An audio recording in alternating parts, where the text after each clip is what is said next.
안녕하세요. 꿀성이 성역공부의 임민순 목사 김관영 목사입니다. 반갑습니다. 오늘은 새로운 장소에 왔습니다. 아주 좋습니다. 마루카페에서 우리 지난주 가정예배 목사님과 함께 예배를 드렸는데요. 예배 잘 들으셨나요? 추석 명절 잘 보내셨죠, 목사님? 네, 잘 보냈습니다. 추석 명절 이게 긴 시간 지나고 나니까 성도님들이 오랜만에 오시기 때문에 꿀성이 성경 공부를 왕창 갖고 오시더라고요. 네, 맞아요. 야, 오늘은 해설 방송이 아니라 꿀성이 성경 공부를 하시면서 궁금해하셨던 궁금증에 대한 질문의 답을 함께 나눠보는 시간 어떨까요? 좋습니다. 자, 오늘은 4가지 질문을 준비했습니다. 꿀송이 성경 공부하면서 궁금하셨던 것들 많이 적으셨잖아요. 그 중에 4가지를 추려서 오늘 목사님과 함께 대답을 듣는 시간을 갖도록 하겠습니다. 네, 첫 번째 질문. 따라단. 사무엘상 9장 25절과 26절에 보면은 사무엘이 사울과 함께 지붕에서 담화를 했다는 내용이 나옵니다. 이 당시의 지붕이 어떤 모습이기에 네네. 여기에서 대화를 나눴었던 건가요? 네. 그 당시 이스라엘 백성들의 가옥의 구조를 보면 우리나라의 옥상과 같은 평평한 지붕을 가지고 있었습니다. 그래서 그 지붕을 다용도로 활용을 했는데요. 워낙 덥고 건조한 나라이다 보니까 거기다 천막을 치고 외부에서 손님이 왔을 때 게스트룸처럼 그게 사용하기도 했고요. 여러 농작물을 말리는 것으로 사용을 하기도 했습니다. 농작물이라고 하면 뭐 어떤 네. 특별한 게 있나요? 여호수아 2장에 보면 라합이 여리고성에 들어왔던 정탐꾼을 숨길 때 바로 그것이 지붕에 버려놓았던 3대 뒤에 숨기는 장면이 나오고요. 또 사도행전 10장에 보면 베드로가 무두장이 집에 거하다가 기도하러 지붕 위로 올라갔을 때 하나님께서 내려주신 보자기 환상을 보는 장소가 되기도 합니다.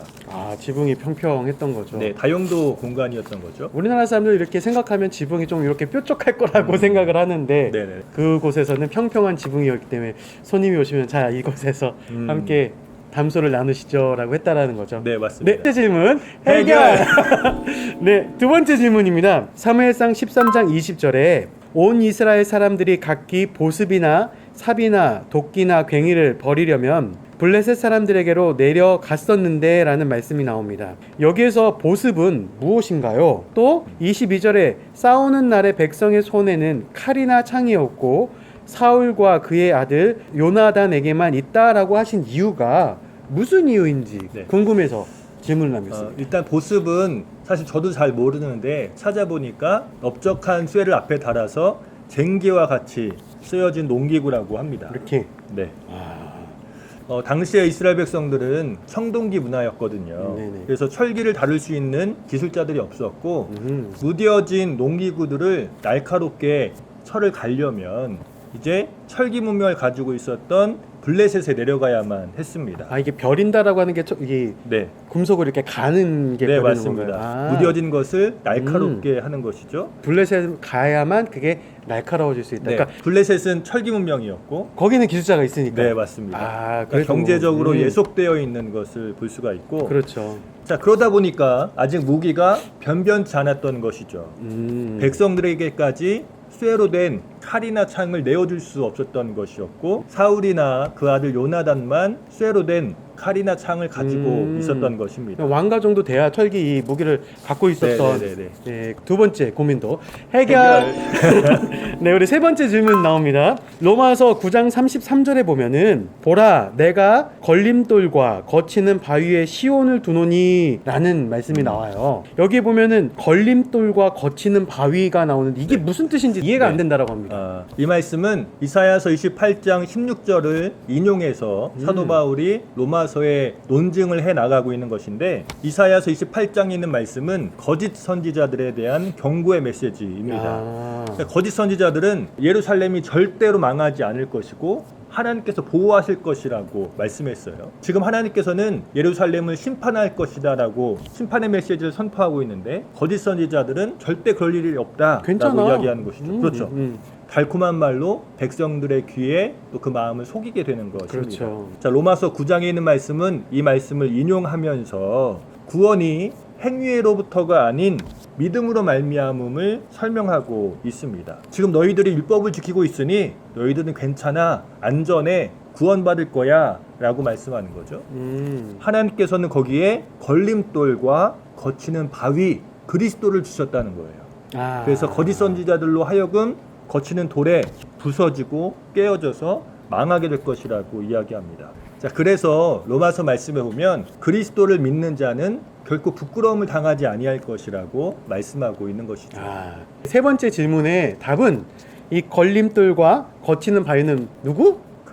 그리스도라는 답을 여러분에게 드립니다. 네. 세 번째 고민도 해결. 마지막 질문입니다, 목사님. 네. 고린도후서 3장 9절에 보면은요, 정죄의 직분도 영광이 있은즉 의의 직분은 영광이 더욱 넘치리라라고 하는 말씀이 있는데 네네. 도대체 이 말씀이 무슨 말씀인지 모르겠다라고 합니다. 한번 설명해 주시죠. 고린도후서 3장에 있는 말씀은 영광스러운 새 언약을 설명하는 말씀인데요. 과거에 모세가 시내산에서 하나님으로부터 율법 10계명을 받은 그 말씀을 인용하면서 율법의 언약을 이야기하고 있는 거예요.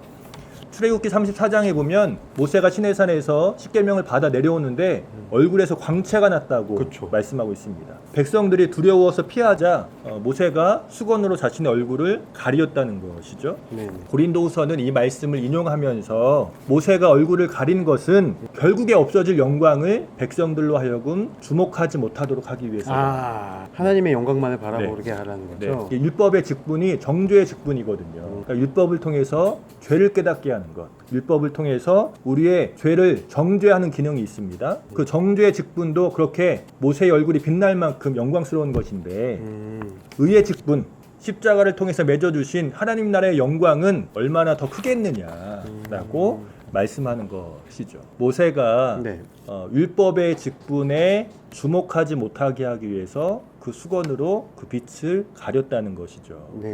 율법의 직분도 그렇게 빛난 것이었는데 장차 우리에게 임할 하나님 나라의 의로운 직분은 훨씬 더 영광스럽고 빛날 것이다. 그러기에 율법에 주목하지 말고 우리에게 다가올 하나님의 나라에 집중해라 라고 하는 말씀입니다. 네, 여러분들 네 번째 질문도 해결되셨습니까? 네 번째 질문도 해결.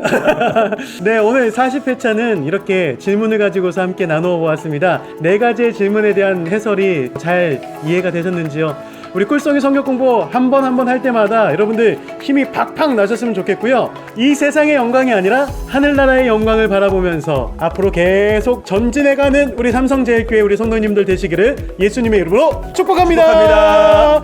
그럼 오늘은 여기까지고요. 다음 주에 다시 만나요.